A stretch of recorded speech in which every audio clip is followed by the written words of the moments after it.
Well, hello, everyone, and welcome. Welcome to the Patricia Raskin Positive Living Show right here on voiceamerica.com. And we are in our 24th year here and very excited about that. This is the program that shows you how to turn your problems into solutions and your obstacles into opportunities and make your dreams come true.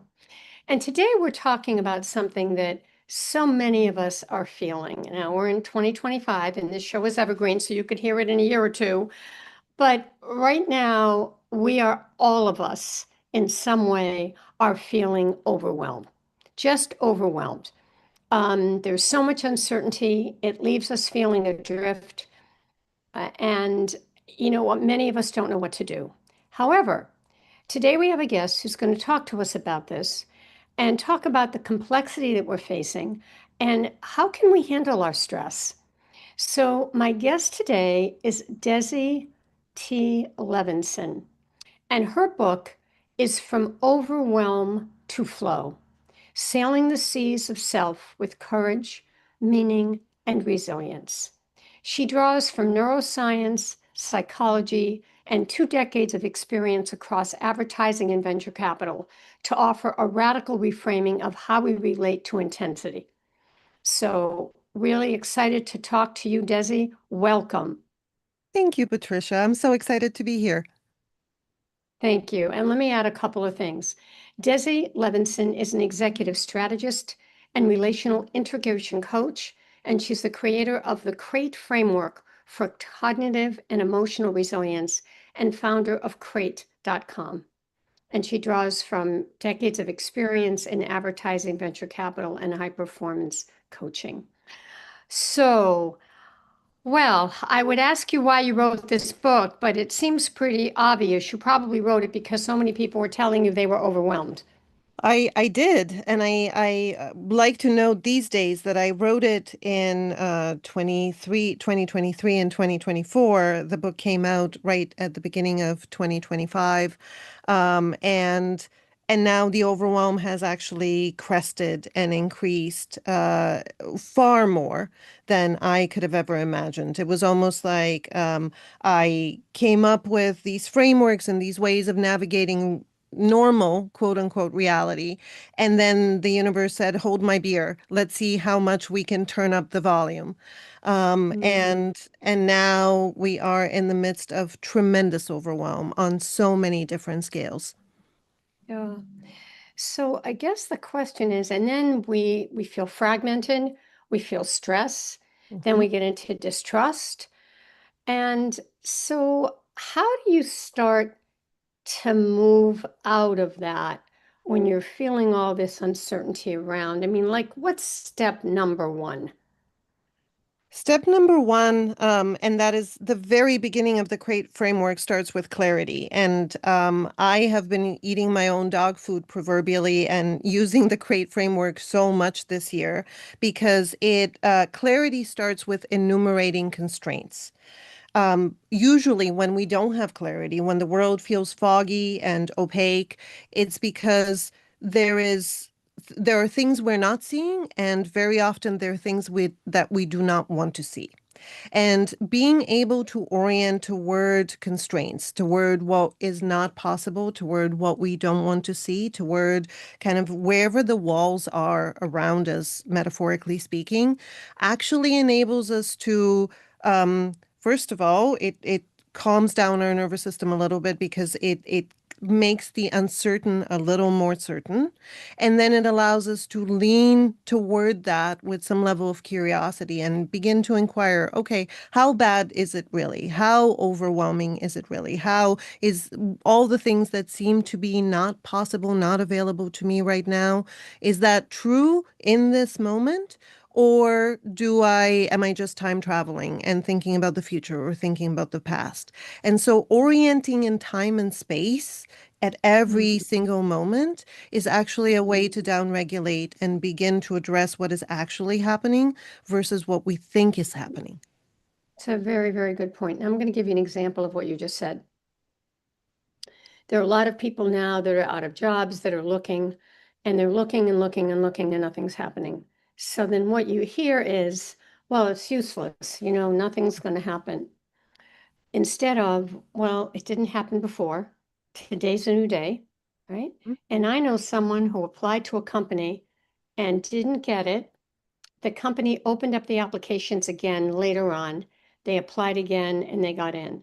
So, and the person said, well, I didn't get in before. However, well, I encouraged them. I said, apply. They Mhm. applied. The company said, really glad you applied. We'll get back to you. So we'll see what happens there. Yep. But the point is, I think what you're saying is if I go upon the past, then I'm never going to do anything. It's like in a relation, I've had a bad relationship, then I'm not going to find another one. I lost my job. So it's looking at what do you learn from that, right? And saying, but it doesn't have to be the same way going forward. Precisely. And understanding that our brain is constantly pattern matching. It is trying to judge the present on the basis of the past and hypothesize what will Right, happen in the future. And we mistake these hypotheses, these predictions for reality. And then we react to them. And then we panic that this thing that, the job won't happen, or people catastrophize and worry about what all the bad possible things that might happen. And then our body actually interprets that as real emergency. And then our nervous system activates, and then we go into anxiety, really, really high stress. And that affects our sleep and our overall well-being in ways that are disproportionate. And that's what I always tell clients and loved ones. Your body is here to protect you. It is doing its darnest to make sure you survive. We have evolutionarily been wired to orient toward threat because that's how we've survived. But now right. we hyper orient on threats, and they are everywhere, especially once you start scrolling on social media, once you engage with the news. Mm, Threats are just everywhere, seemingly. But for most of mm. us, we're relatively safe. We tend to be in front of a computer or on a phone, relatively well fed, for the most part, hopefully with a roof over our heads. And so the dynamics are, it's not that they're perfect or rosy, it's that they are disproportionate to what our nervous system reacts to. Yeah, that's so, I've never heard it stated that way, but it really makes so much sense. Because as you said, in the primitive world, you had to fight or flee. So Mhm. you were always on Precisely. guard. And stress management, I mean, those signals are important because otherwise we'd walk out in front and the car would come and we'd just get hit Mhm. because we wouldn't have the warning signal. So as you said, the warning is important, but it's we take it then to the next level of, well, this is going to happen again. Precisely. And we're also evolutionarily, those who worried more tended to survive long enough to procreate. And so over time, we are sifted for greater and greater Mm. sensitivity and acuity and anxiety. Anxiety is adaptive. It's very uncomfortable. It gets in our way all the time. But I try to remind myself of that when the stress ratchets up, and lean toward it with a certain level of affection, the way that you would to a worried little child, because then you can relate to your nervous system, to the Mm. environment in a different way, instead of fighting it, instead of constricting. Yeah. I have a question, and this one is self-disclosure, this is for me, but it's also for a lot of people in the audience, because I realize when I have something, usually other people do too. And that is the tendency, and I've worked on this for years, of the postmortems. But if I had, but if we had, but if I knew then, Mhm. but you know what, that would have been, but it's done. Yep. Can you speak to that, Desi? Yeah, it happens a lot, and it happens to all of us. The personal is universal in everything I've found. We are doing that because, again, back to the way that our brain is trying to model reality and react to it. We keep trying to second guess what could have happened as a way to almost loop back, as if time travel were possible and we could go and undo it, Mm, and there was a way to cognate differently. There was a way to decide differently. One of the things I remind mm, myself and remind loved ones, and especially my teen children, is your organism is doing the very best that it can with the information that it has at any one given moment. And so you are making a decision to the best of your ability. Sometimes there are um, sometimes there are misalignments. Sometimes we're taught to navigate away from stress every time, so we react in ways that we don't want to. So I'm not saying that it's the optimal, perfect way, but you are doing the best that you can at any one given point based on the amount of nature, meaning the predetermined traits that you have genetically, and nurture, the narratives you hold, the things that have happened to you, and all of that. And so the I should have framing is one where we're trying to actually self-soothe in the moment. We're trying to give ourselves greater agency, that of a time traveler who somehow is omniscient, who can step out of the activity and somehow be wiser than this organism that did the very best she could in that moment. And doing that actually prevents us from engaging with reality, and it perpetuates this idea that next time we will somehow be omniscient and we will do better because we will somehow know more. But the reality is we tend to Mhm. do what we tend to do because the patterns that we are working with are serving us in some way. One of my favorite learnings is that even maladaptive behavior is adaptive in some way. It is serving the system. Even when we're repeating behavior that is not serving us over the long term, there's something soothing in the moment. And if we don't inquire into that, if we don't actually understand how the patterns are working and think that we can possibly know better, we are actually self-flagellating. And then next time we will think that there's a perfect answer and we will self-flagellate again. And that leads us away from the optimal decision rather than toward it. So it sounds like it's a bad habit. I try really hard not to label it as bad or good because there's a judgment in that. I think it is a maladaptive habit. It's a habit where we're trying to self-soothe, we're trying to make Yeah. ourselves feel better and that we Yeah. could have done something differently. And there is Hmm. another way, a different way to approach it, which is to acknowledge that we did our very best in the moment. That might still have been suboptimal, and to Yeah. inquire how we might Yeah. do differently next time, Right. as opposed to Right. keep trying With to the get into the knowledge. past. Right. Exactly. With the knowledge that we Precisely. had. To Right. update our model rather than keep trying to redo the previous Right. thing, which has now, it Right. doesn't exist. The past Right. isn't a thing other than the memory, our memory of it. Right. And if we had more knowledge at the time, we might have made a different decision. Precisely. So I think Precisely. that's what you're saying. Yeah. Precisely. Very, really, really, very helpful. Um, so having said all of that, when you say to people, try to look in the now, right? Try Mhm, to let's say um, somebody's lost a job, and I'm taking dramatic cases, mhm, or someone has a health issue, mhm, or the relationship may end mhm, in its current form. And so being able to help individuals mhm, so they can feel the loss, because this is all about loss, mhm. right? Yep, And grief, but not to the point that they can't move on. And exactly. so I'd like you to Mhm. address that. So, and we learn to titrate. This is why relational work is so important, is that sometimes by ourself, it is very difficult to look at the really painful parts, whether they're very fearful or, as you mentioned, very deep grief is very difficult to hold on your own. And so when I'm working with, again, whether it's a client or a loved one, part of the orientation is to ensure that they feel safe in this moment. So we're not going to look at the very big picture of everything that's overwhelming right away. Part of it is in the moment, in this conversation, to ensure that they understand that they're usually safe.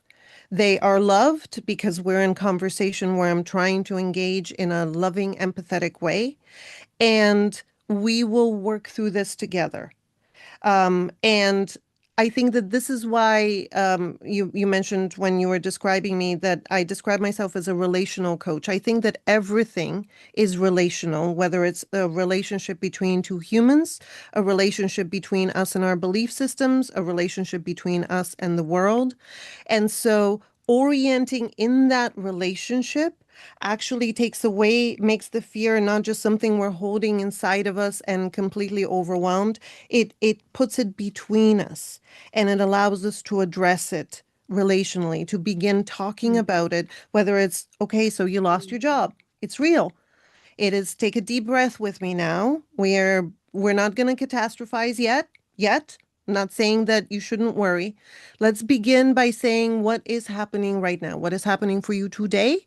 What is happening this week? And stay in the present as much as possible. With grief, mm. and deep loss, there is such a some of it is nonverbal.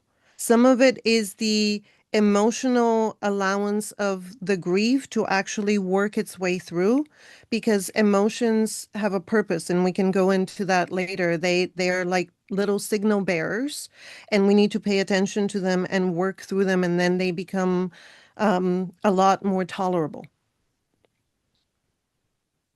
Yeah, yeah. So I think in everything you've said so far, what you're saying is, yes, you need to grieve. Yes, it is a loss. Yes, we definitely need to look at the reality, Hmm. but we need to stay in the now to see what we can do right now. Hmm. And staying in the present is what allows you to move forward.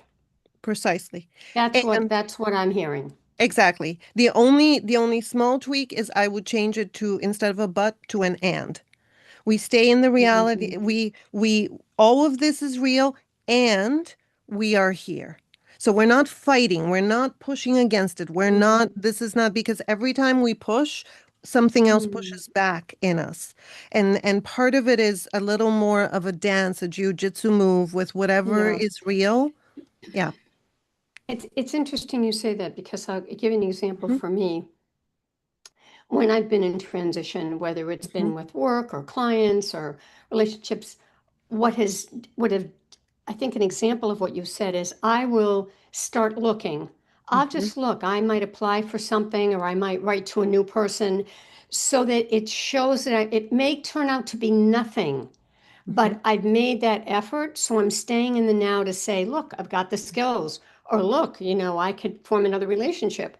And so I reach out, um, and not saying, oh, this is it, but Hmm. saying, I'm making an effort because it shows that there could be something from what I'm doing today. If I do nothing, there will be nothing.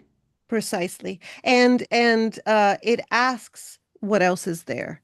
By doing something in the moment. So we stay in the present and then we lean into it, which requires a certain level of vulnerability, a massive amount of courage to stay with what is and then go, huh, isn't that interesting? What else is going on? What can I do here? Yeah. What tiny Mm. little sliver can I engage with? One email, one text, one word, sometimes one breath. Yeah. And that gives you agency. Yeah. What also, we've got 2 minutes, but what Mhm. also has helped me is that I keep the goal in mind of what I'm looking for. Mhm. So it's very, very present in the frontal part of my brain. And when that happens for me, Desi, honestly, I will bump into somebody in the most serendipitous way and I'll say, what? And it'll be with an opportunity. In other words, what I'm looking for is Mhm. right in my mind. And then I start going about my business and I drop in on a friend and there's an opportunity. Who Yep. knew? Right? Or I meet somebody who has a neighbor and they're in a position to help. I mean, it's just remarkable. It is amazing and it works. And I was so thrilled to discover why it works. The reason that this serendipitous thing occurs is because back to predictive modeling, your brain is looking, the more you attend to something, the more you focus on a particular way of Yeah, being, the more yeah, salient that becomes in your prefrontal cortex. And that salience means that you recognize it because most of the time we're not paying attention to everything. We can't. There would be a right. combinatorial That's explosion right. of too That's many right. things. And That's by right. holding something That's in right. mind, it increases its salience and then we notice it. It's like looking for a needle in a haystack. If you know what the needle looks like, you're more likely to find it. And I want to give an example. Hmm. Exactly. Because in this situation, when I was with these people, that was so much in my mind that I could see there could be an Hmm. opportunity. I didn't walk in. I mean, I Hmm. walked in to say hello. Hmm. And as we talked and talked and talked, this came up and the opportunity was there. Yep. But I didn't have to bring it up. I could have Yeah. just said hello and left. So it's a very important point, and I think it's very helpful for the audience. And I want to say this to my audience because we do get discouraged. And I think if we can just keep what we want so in the front of our mind, it doesn't mean we have to go hunting. Hmm. Just it's just there. It's Yep. like today I'm going to eat. I know it's going to be there, right? And so I'm going Exactly. to do that. And Yeah. you All can, right, we're going to take a yeah. break. Go ahead, and then we have to take a break. No, we can come All back right, to it. Desi. All right, we'll come back. We're going to talk about how this crate framework that Dessy Levinson is talking about helps us navigate in the tumultuous world, how we can stay in the flow, how we can have courage, and what meaning really is and what purpose really is. You're listening to the Patricia Raskin Positive Living Show. My guest is Dessy Levinson, and she's an executive strategist and relational integration coach. And her new book is From Overwhelm to Flow, Sailing the Seas of Self with Courage, Meaning, and Resilience. We'll be right back.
Hi, everyone, and we are back. We are talking to Dessy Levinson.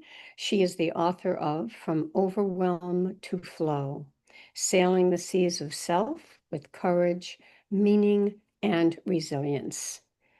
Dessy Levinson is an executive strategist and relational integration coach. She's the creator of CRATE Framework for Cognitive and Emotional Resilience and founder of crate.com. And she draws from over 2 decades of experience across advertising, venture capital, and high performance coaching. And she helps leaders navigate complexity and transform overwhelm into flow. And her approach combines deep psychological insight with practical business acumen. Welcome back. Welcome Thank back, you. Dizzy. Yeah, it's interesting. In all my years of doing all this work, and I've been doing interviews for decades, what you said in the last segment, and I want to repeat it because this is the first time that I have connected it in the Mm. way you said it. And that is what you're saying is that when you put that intention out and it's really strong, you're actually it's almost like you have radar. I mean, I'm interpreting now, Mhm. but it's like you have a little radar going out. It's like, looking for the missiles, but you're looking, and in that, when you're then out and about, your radar is always there. And because things have happened to me where I have opportunities, my radar's there, but I had no idea that that particular thing would bring me an opportunity because I was going in another direction, just living my life.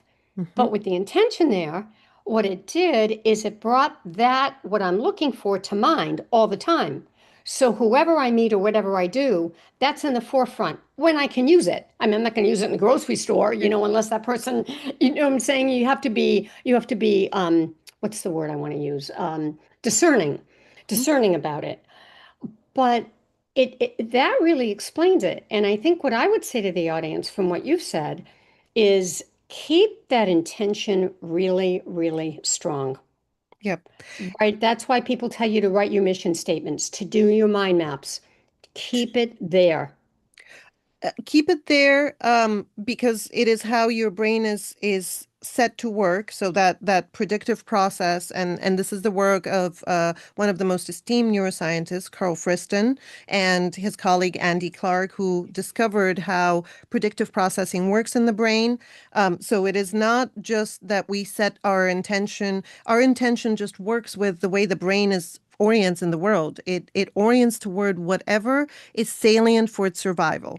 And we, by make writing a mission statement or even by priming it with inspiration. I love that about the creative process. And I noticed when back in creative director days, but I still work in the creative field sometimes, by surrounding yourself with the type of art and the type of just the feeling, the felt sense of a particular color, a particular expression, balance, harmony, it Mm, allows for things to pop into your mind, for you to create the kinds of ideas, the kinds of new innovations that you can just, it's almost like out of the corner of your eye, but it's out of the corner of your brain. Your yeah, liminal consciousness and your prefrontal cortex are all orienting toward things that you cannot volitionally just decide.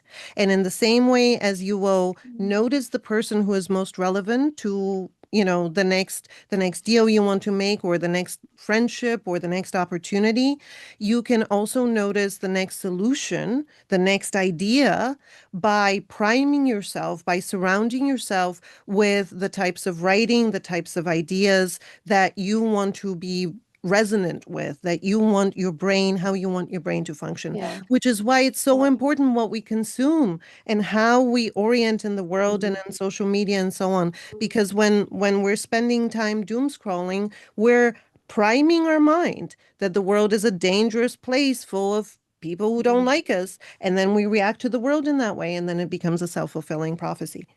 yeah. And unfortunately, those things are being shown on social media now Hmm. in their Yep, entirety. I just heard yep, that from someone who yep, these actual acts are yep, being picked yep. up, and now they're getting in the streaming, and people are watching this. And I just talked to somebody who's so distraught Hmm. that they had to actually see this. Now, of course, they found it on social media. They didn't have to watch it, but still, it's out there. But it triggers, exactly, it triggers again the organismic, there's a reason why rubbernecking's always been a thing on the highway whenever there's an accident. We are wired to look at whatever is dangerous or potentially dangerous. And similarly, that is now happening online, is whatever is most emotionally inflaming attracts the most attention. And it takes real discipline and internal awareness to turn away from that. Right. And instead be motivated by the Hmm. opposite, Yeah. by Yeah. what's working. Yeah. And you write that we need the courage to care, the meaning to act, and the resilience to create. Care is an evolutionary system at the core of our sense of meaning and long-term resilience. Explain that. So, there was a neuroscientist named Jaak Panksepp, who is affectionately known as the rat tickler because he used to play and tickle live rats, and he found that they could laugh, and he found that mammals had a play instinct and could engage in play. But he also discovered care as one of the most primary evolved affective states in all mammals. So and we seem to have evolved care as a way for parents, and here I'm not even just speaking about humans, but any mammalian parent to be able to overcome tremendous fear and head into danger when their babies are crying. So activating the care impulse, especially in the mother, but often in whatever the parental caregivers are, is such that they will take on great risk to themselves in order to ensure that their little ones survive. And that is deeply wired. The care system is deeply wired, it seems to be in all mammals. It is different in different mammals. And then, of course, in primates, it becomes complicated because there's intelligence that co-evolves. And in humans, it becomes very complicated. But I loved discovering that or finding that in my studies because it confirmed that care is this deep-seated motivator way below the conscious mind that can be a driving factor in individuals and families, in tribes and civilizations if we allow it. And so the hypothesis in the book is that being able to feel that care requires us to feel real vulnerability because often that care pushes us the equivalent of going into danger or taking on risk or sacrificing something, even if it's just our comfort. And so care requires an open-heartedness that feels really vulnerable, that sometimes, especially in modern days, feels antithetical to who we are. We distance as a self-protective mechanism. However, when we lean forward and we find that courage to care, we find meaning. We find the reason to be going into the proverbial fire, to be taking care of things greater than ourselves. And so Mm. the meaning I think is a byproduct. Once we feel deep care, meaning emerges as a byproduct. It becomes taking care of that which we care about, that which is most salient to us. Um, and Yeah. then it gives us action and agency. Okay. And the issue with that, as you mentioned, is the vulnerability. Hmm. Yes. And Brene Brown talks a lot about that, about being Yes. vulnerable. And that's an issue for a lot of us who don't want to be vulnerable because when you're vulnerable, then people can just punch you. Now, true, it's up to you to be able to say, okay, I'm vulnerable and I'm not going to receive that punch because I'm not going to take it in that way. Hmm. I'm not going to receive it in that way. But that's not an easy one, the vulnerability part. Hmm. It is not. And and vulnerability is there again, it's adaptive and evolved because if we didn't have care, if we didn't pay attention to our well-being, then we would get taken advantage of or eaten in prehistoric days. Vulnerability, just because we don't, it doesn't matter to us, is not healthy for an organism. And that's why it feels dangerous. That's why it feels threatening. However, having things greater than our own well-being, whether those are the humans we care for, the ideas we care about, the environment we care about, the things greater than just our own safety, allow us to not just be pro-social and live in families and in societies better. My hypothesis is that that is our only chance of being able to navigate our hyperintelligence, our technology, all of those things, is to tether to these adaptive, altruistic, I was going to say urges, but they're really adaptive mechanisms, and take care of each other. And yes, Mm, it's vulnerable and scary. And I am not at all pretending that it's not, which is why courage is such a big part of it. right. Yeah. And that's where I'm sure when you work with clients, you work on that, because even those of us who are the best communicators, sometimes when you're with very defensive or argumentative or, bulldozer type of people, you don't want to engage. Hmm. You'd rather not stand up for yourself because you don't want what's coming back Hmm. or you don't feel it's getting anywhere. But I think that's all part of it too, right? Because if you say, well, you know what, I am vulnerable and I know what I'm going to get back is just a barrage, then maybe not engage. Then Hmm. maybe that is saying, you know what, I hear what you're saying and I don't feel that I'm going to be heard, so I'm going to let this go and walk away. Precisely. And we touched on this earlier, how emotions are essentially messengers. They are the emotion, which is basically our nervous system sending us signals, is telling us what is safe or not safe, what angers us, meaning when our boundaries are being crossed. When we experience anger, is because something is a threat, some boundary is being crossed, something dear to us and important to us, whether it's an idea, a human, a job, etc., is being threatened. Or sadness is really showing us that there is something we're deeply attached to, again, idea, human, position, etc., that is either gone or being threatened in a particular way that induces grief. And in back to Dr. Yang concept, grief and panic are actually interrelated in mammals. So sadness is sadness of abandonment, of loss, of, basically the mother running away from the baby mouse, and then panic and grief ensue. Right. And what you're saying is those are normal emotions that we're going to have. You can't take those away, but And it's how to, there, yeah, go sorry, ahead. go. Go ahead.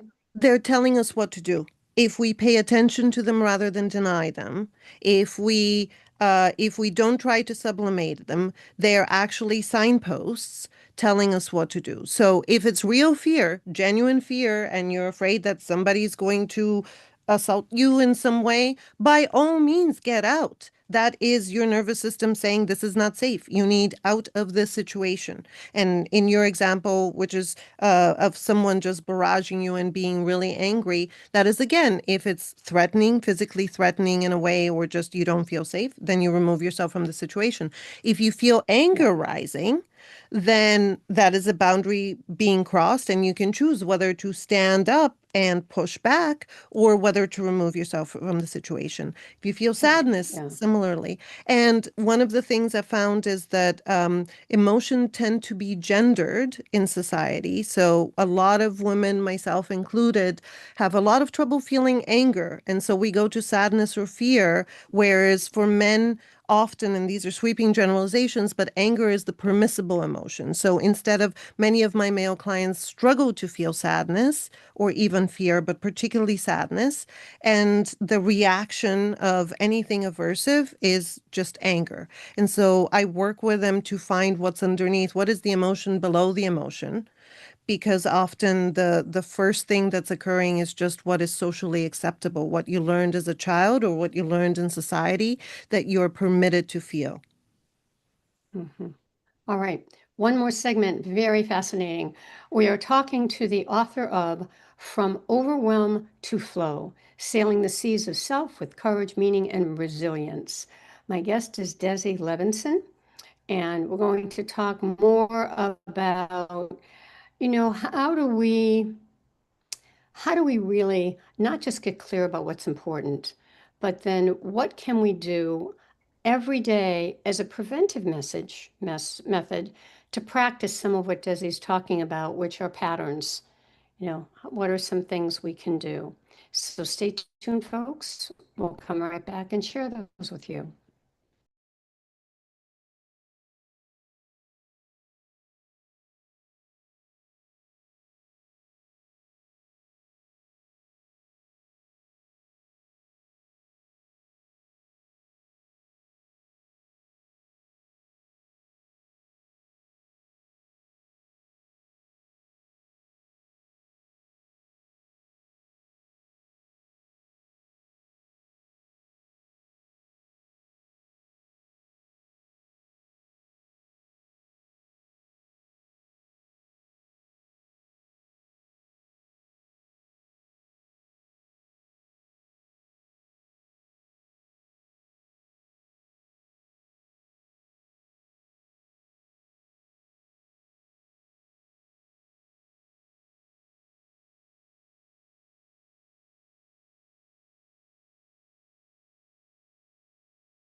Hi, everyone, and we are back. We are back with Dessy Levinson, who is the author of the book From Overwhelm to Flow. And Dessy is an executive strategist and relational integration coach. She's the creator of the CRATE framework for cognitive and emotional resilience and founder of crate.com. And she has worked with advertising, venture capital, high performance coaching, and she helps leaders transform complexity and from overwhelm into flow. So, welcome back, Dessy. In our final segment, let's talk about what are some little steps we can take every day so that when these things happen, we're more prepared. It's kind of like you don't just run the 27-mile marathon or the 13-mile half marathon. Every day you do a little bit of running and then you increase it. So, what is it we can do? And if you have any stories to illustrate, that's even better. Mm-hmm. So I'll give you the tips that I use, the parts that have become most resonant for me that seem to also work fastest for clients and loved ones. And those are, as we mentioned, the enumerating constraints as a path into clarity. So noticing whenever you begin to feel overwhelmed, trying to see what you don't want to see, trying to see whatever the uncomfortable thing is to the best of your ability, leaning forward into it with some amount of curiosity as best as you can muster, going, okay, what else is here? What is available to me in this moment?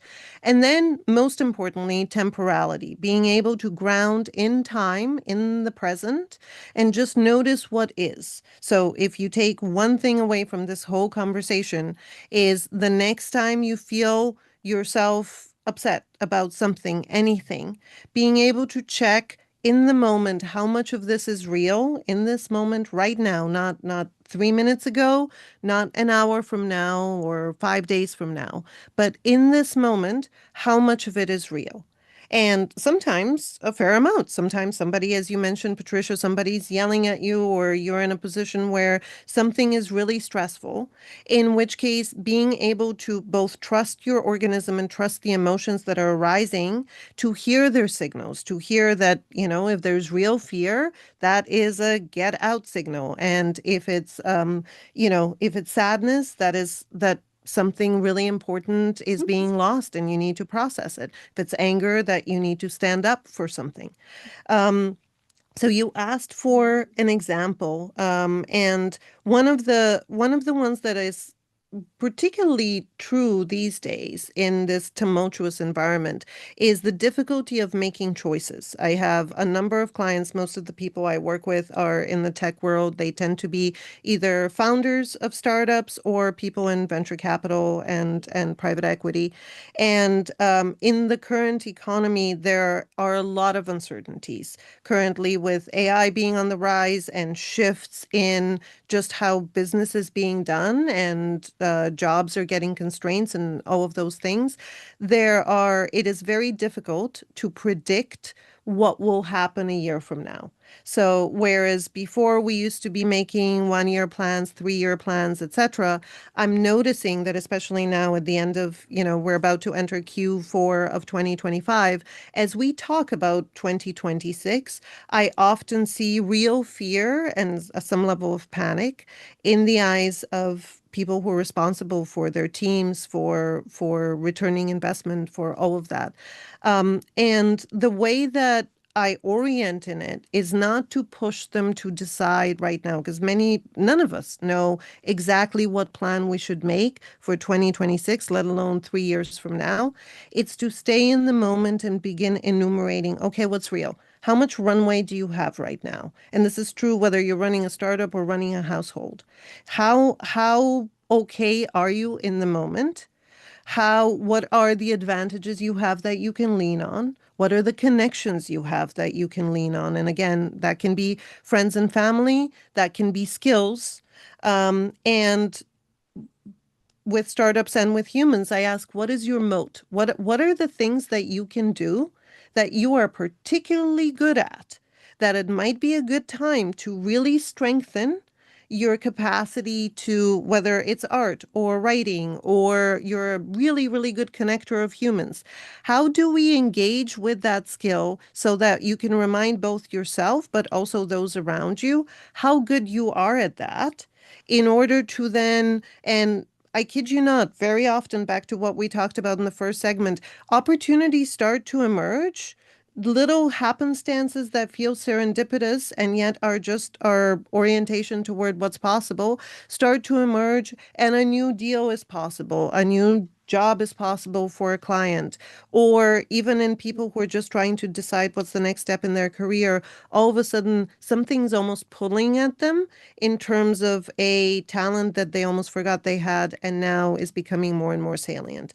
So in terms of what you can do, if I had to enumerate it in 3 steps, it's stop in the moment. Just stop, take a moment to orient in the present. Look around at what is not available, and similarly, what is that special something you have that is calling your name, whether it's an emotion, whether it's a talent, whether it's something that is pulling at your attention.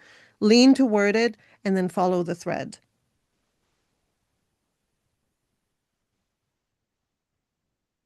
Yeah, so, so important.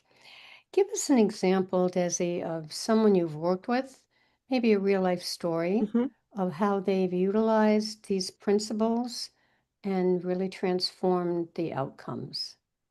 So I had a client recently who had to make a really, really difficult decision between staying in a pretty prestigious and interesting finance job, or following her desire to start a startup, where we had been working together for a year and a half, with her talking about the startup and talking about the idea, but not really taking the leap.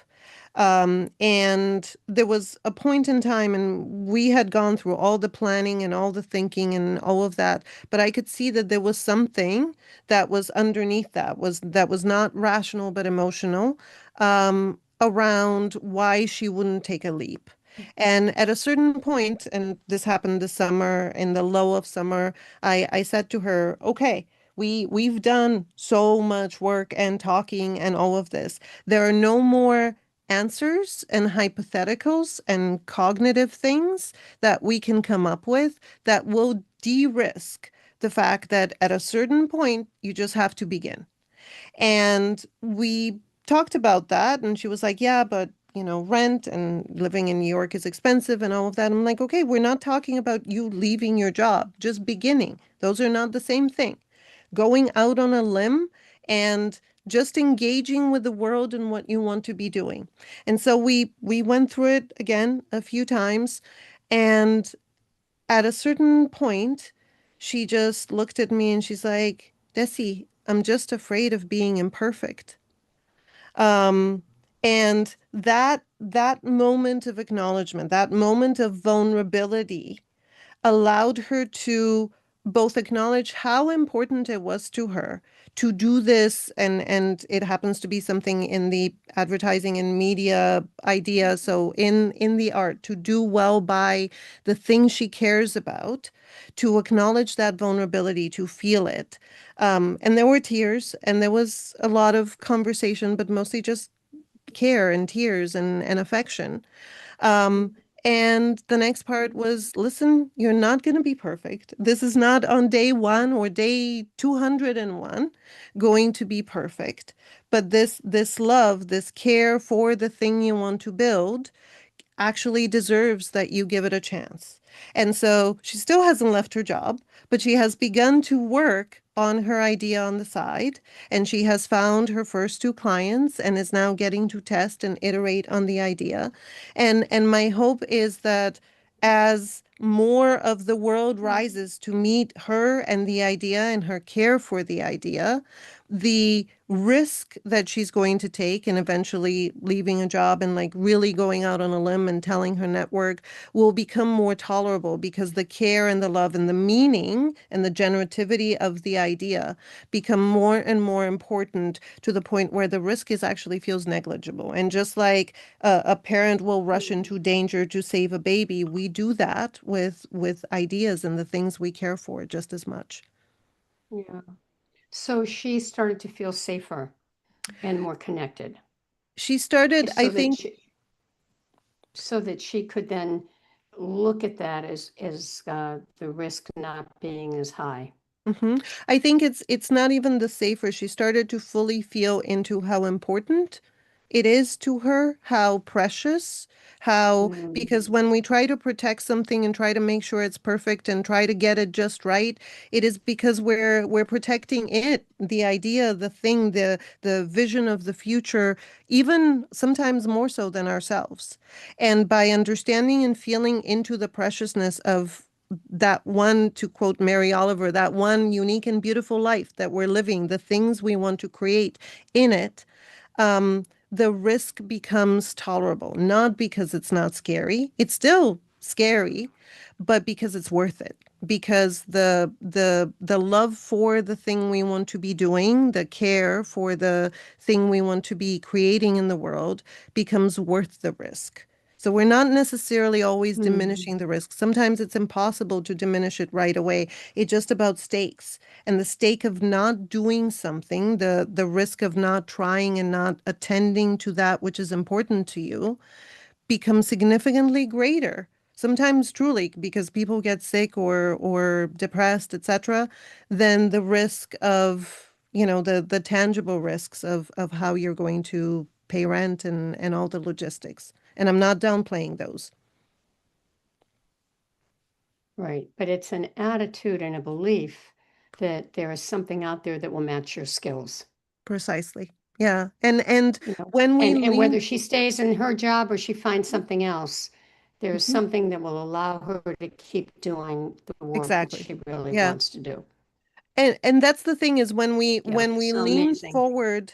when we lean forward into the world with tremendous care, it feels like the world rises to meet us. People and Yeah. opportunities, um, we Hmm. orient toward them, they orient toward us, and we find the Hmm. thing that's pulling us. But it requires courage. It requires that open-hearted vulnerability. Yeah. Yeah. Closing thoughts. We've got a couple minutes left. What would you like to leave our listeners with From Overwhelm to Flow? Um, I would like to hope that everyone who is listening to this, whether it's at this moment or however long from now, can take a moment and just spend the next minute or the next minute after they finish listening to this, hearing what is pulling at them, hearing what is inside of them, what care, what love, essentially, what orientation that is pulling at them to be in the world with a little bit of a more open heart. And I know that this is difficult. And at the same time, I think that the more we do it, the calmer we become. It feels antithetical, and you'll kind of have to trust me on this. But the more you breathe into that which is greater than you and you care about, the lesser your stressors, like everything else just stills for a Mhm. moment. Um, Yeah. and then if you lean forward toward it, and I'm not saying drop everything else, just internally shift your orientation a little bit more toward that care. The overwhelm, truly, it's not that we make it go away, it's that it becomes flow because the ocean, it's the same ocean that we're in metaphorically. It's the same Mm. frothy water. It's Yeah. about whether you can learn to surf it or whether you're constantly trying not to drown. It's the same water. Right. So we want to try to surf it. Yes. Thank you so much, Desi. It's been a pleasure, an honor, and a pleasure to interview you. People can find you at crate.com, Yes. crate.com. The book is From Overflow to Whelm. From overwhelm, got my words mixed up. From overwhelm to flow, sailing the seas of self with courage, meaning, and resilience. And it's Dessy Levinson, Dessy. You can write to her, Dessy, Dessy, at crate.com, Yep. crate.com, and she's on social media as well. Thank you so much. It's been an honor to have you on the Thank you, program. Patricia. Thank you. This was wonderful. Thank All you. right. Thank you. Stay on the line for a minute. All right, folks, that wraps up this edition of the Patricia Raskin Positive Living Show. If you'd like to find me, Patricia at patriciaraskin.com. If you'd like to get a copy of my newsletter, which I send out the first day of every month, and you can see all these wonderful guests that I have on, please write to me. I'll put you on my list. Also, if you'd like to get your positive message out, I have interviewed over 6,000 people in my decades of career and could help you get your podcast together in terms of putting it all together and coming up with your topics. So contact me, Patricia, patriciaraskin.com. Remember, stay healthy, stay happy, get the support you need, and know you can make your dreams come true. Until next time, I'm Patricia Raskin. Bye for now.